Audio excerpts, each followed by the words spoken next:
I'm kind of glad I kept this jersey somewhere hidden. I don't know why I didn't throw it away when he left Houston, but I guess I had this feeling that someday that this day would happen. Ladies and gentlemen, Dwight Howard is once again a part of the Los Angeles Lakers for the second time in his career. 6-7 years later since he left the Lakers, he did them dirty and we went to the Houston Rockets. Dwight Howard has agreed to a 1-year non-guaranteed, which is huge, so remember that, a non-guaranteed 1-year vet minimum deal with the Los Angeles Lakers. D12, wannabe Superman. The guy that I was super excited about, obviously, because I bought this jersey. It's one of those like fake ones, but I still bought it like immediately when they became on sale, like at fans at the mall. He's back on the Lakers. I don't know how to feel about this right now. You know, look, he played 9 total games last season with an injury. He had surgery. He averaged 12 points and 9 rebounds. I know the stigma because he only played 9 games last season, that he's injury prone. But I want to give him the benefit of the doubt, and I can't believe I'm about to defend Dwight Howard. After all the years of slander, after all the years of dissing him, I didn't even remember I had this somewhere. But again, I feel like, what year was it, 2012? I forget what year, when I threw this jersey, I'm never wearing it again. This was a waste of money. But for some reason, I kept it because, again, some reason I thought this day would come, that he would come crawling back. Dwight Howard is a Laker once again. Again, I'm going to defend him here. He only played 9 games last season, which now the Lakers are, they're going to be concerned of his health. But I'm going to defend him. He played 81 games the year before last year. And the year before that, he played 74 games. So I'm not ready to say that Dwight Howard is completely washed or injury prone, because he has played 74 games, 81 games, and then last season, finally, the injuries added up, and it all led up to him only playing 9 games last season. Now, he's on a vet minimum deal, and again, non-guaranteed contract. That means if the Lakers do eventually cut him, because Dwight Howard is just being a diva again, and the injuries are piling up, and he's not being effective, the Lakers can cut him and not owe him anything, not even a penny, my boys. So that is huge. So it's a low cost, high risk opportunity here where he could end up being a serviceable big. But the problem is, as always with Dwight Howard, and it's something that Laker fans have been complaining about. I cannot believe I'm wearing this jersey in 2019. I seriously cannot believe I am rocking this in the year 2019, my boys. This is a bizarre world. And on Kobe's birthday? Blasphemy, my boys. Anyways, that's besides the point.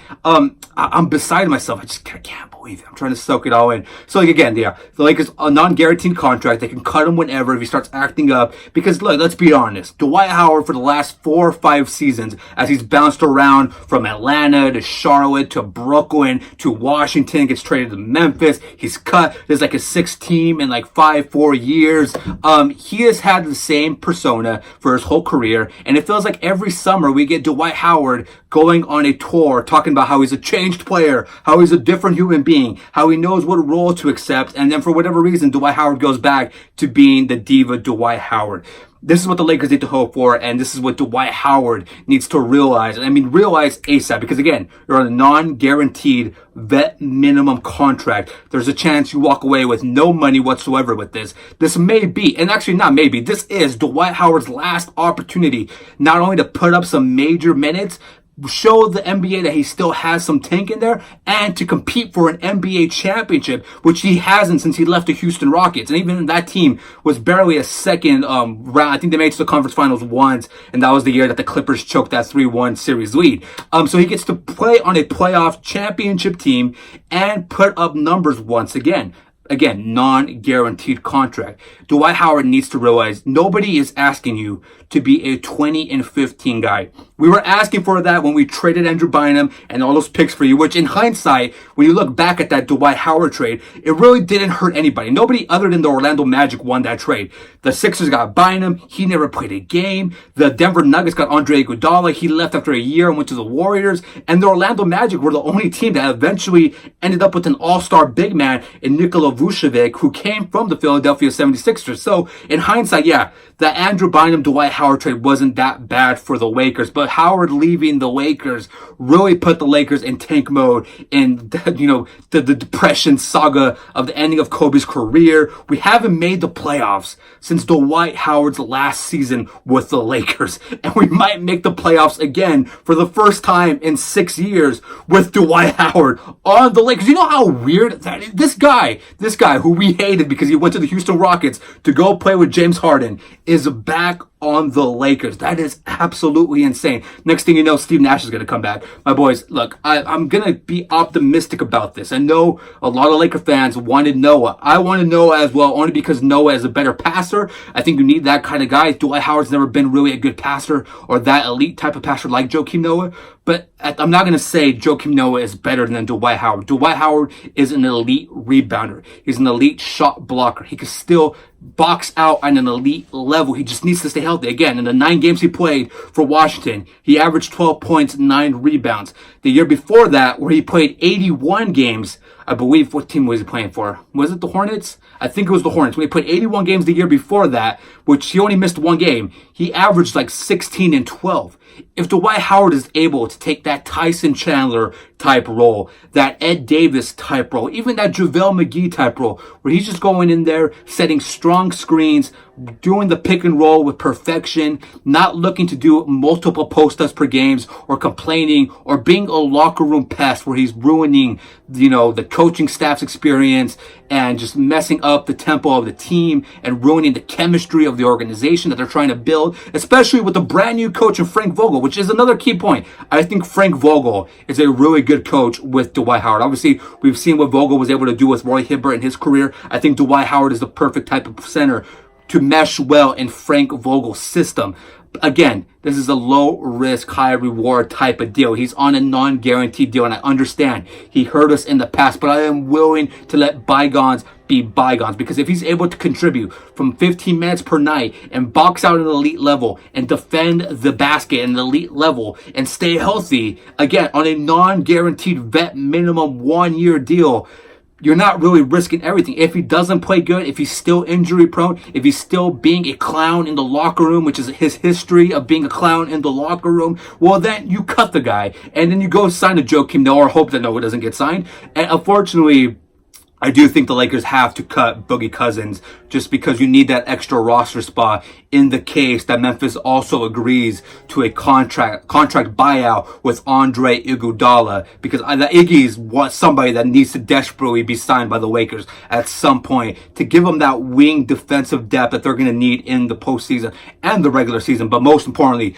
the postseason. Look, I need to soak this in really and just let it marinate. It's going to be weird. Even the preseason, if he makes stuff, or who knows what happens to him, Lakers need to evaluate him. Obviously, he did work out for the Lakers, I believe, yesterday or Wednesday, and it went very well. But we need to see if he can maintain that health. Obviously, there's not rumors, but you can just tell by pictures of him lately. Can you believe I'm wearing this right now? In 2019. There's been pictures that he lost a lot of weight. I don't know if that's a good thing or a bad thing. You kind of want Dwight to be bulked up when it comes to those offensive and defensive rebounding. So he's lost a lot of weight. He's focusing on his health. Again, if it doesn't pan out, you could just cut him and go look for somebody else. I wanted Noah just because Noah's a better fast break center. He's an elite passer. He's still a really good defender. But I can understand why the Lakers view Dwight Howard as, again, he averaged 12 and 6 in the 9 games he played. The year before that, 16 and 12. I'm not ready to say he's super injury prone because, again, played 81 games the year before that. I know I keep saying that, but I know a lot of Laker fans are just going out there saying he's injury prone. Yeah, he was very injured last season when he had surgery, but the year before that, 81 games. The year before that, 74 games. And I believe the year before that, he played 71 games. So yeah, he's getting older with age, but you're getting an elite, defensive rebounder who's going to do you hope he does. If Dwight Howard just focuses on the minimal, if he takes that Tyson Chandler role, that Kenneth Faried role, that JaVale McGee role. Obviously, Howard's not going to start. It's been pretty much promised to JaVale McGee that McGee will be the starting center on opening night. So Howard will be coming off the bench, and that's a huge blow for this guy. I mean, he started everywhere he's gone. He started in Atlanta. He started in Houston, obviously. He started in Charlotte. He started the 9 games in Washington when he was able to play. This is going to be the first time that Dwight Howard needs to realize you're not that guy that we're asking to go out there and average 20 and 15 a night. This isn't 2012 when we traded for you. We're not asking you to be the reincarnation of Superman. We're asking you to be that guy to come out there every single night, give it your all, play elite defense, be great on the pick and roll, and just set hard picks and rebound and box out at a really good level. Honestly, I think, because last year we had JaVale McGee and Tyson Chandler and Zubac. Obviously, the Zubac trade ended up being an absolute failure, especially for what we traded for. And Zubac looking like a really good center for the Los Angeles Clippers, which that was still one Magic. That's one you messed up, Magic. Really, really messed up. Also, Randall and there's other things Magic messed up. But anyways, we had Zubac, Chandler, and JaVale McGee. And now we have JaVale McGee, Dwight Howard, Anthony Davis. You cannot tell me that Dwight Howard isn't better than Tyson Chandler, or that Dwight Howard isn't better than, Kenneth Faried or Mo Spates, who they were looking at, or Marcin Gortat. I can't believe I'm defending, but now I have to, because now he's back on the team. Now this jersey is relevant again, and now now I'm kind of glad I didn't throw this away. But anyways, it's just that Dwight is better than those guys that the Lakers were considering. I don't know if he's that much better. I think Noah, again, better fit, but Dwight is better than Kenneth Faried. Dwight is better when healthy, which we still need to figure that out. We'll see how he progresses during training camp, in the preseason, late in the regular season. We'll see how his body meshes in the league. Again, I'm going to give him the benefit of the doubt just because he did play 81 games the year before this last year, where he was just hit with injuries.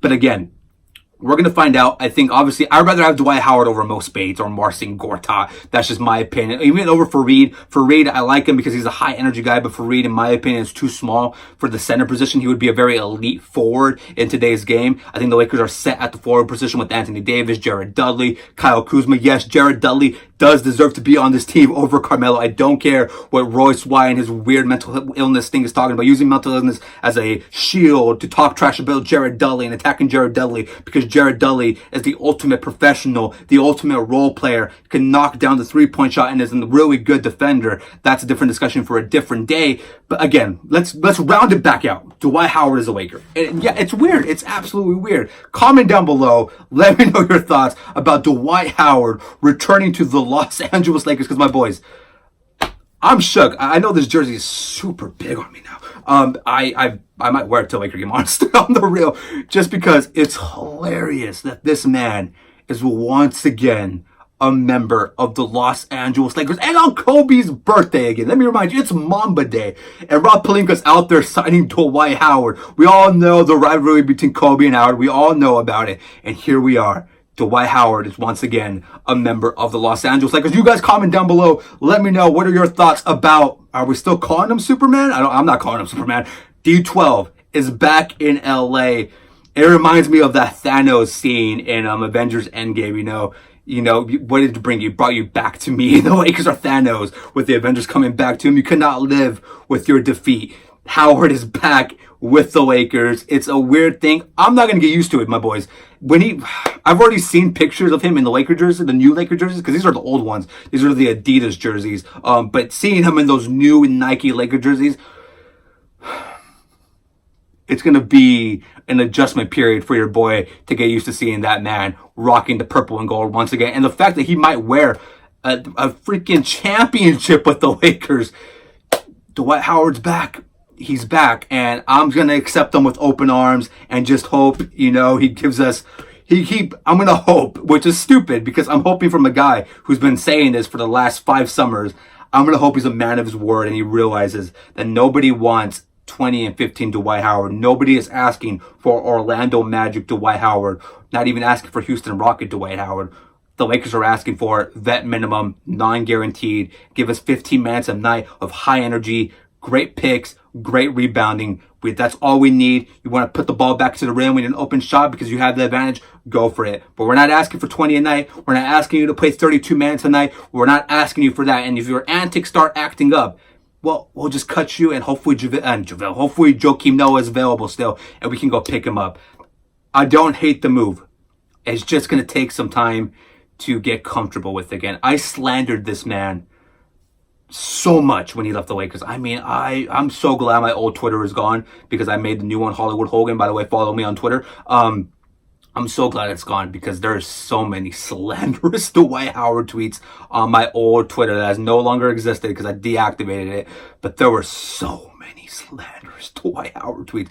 I was so happy when Damian Lillard hit that buzzer beater in Game 6 to send the Rockets. It was either Game 5 or Game 6. You guys correct me in the comment section, where he sent the Houston Rockets on their first year together with Chandler Parsons, Dwight Howard, Jeremy Lin, James Harden, Terrence Jones. That year, the first year together, Damian Lillard, Mr. Clutch, send your ass home, Damian Lillard. That clutch three-pointer at the buzzer in an elimination game. I remember just having a field day on Twitter when that happened, my boys. And here we are, 5 years later, and look who's back. Superman is in the building. Dwight Howard is once again a Los Angeles Lakers. You comment down below. I'm shook. I'm shook, my boys. I will see you guys later on. You guys enjoy your weekend. Too sweet.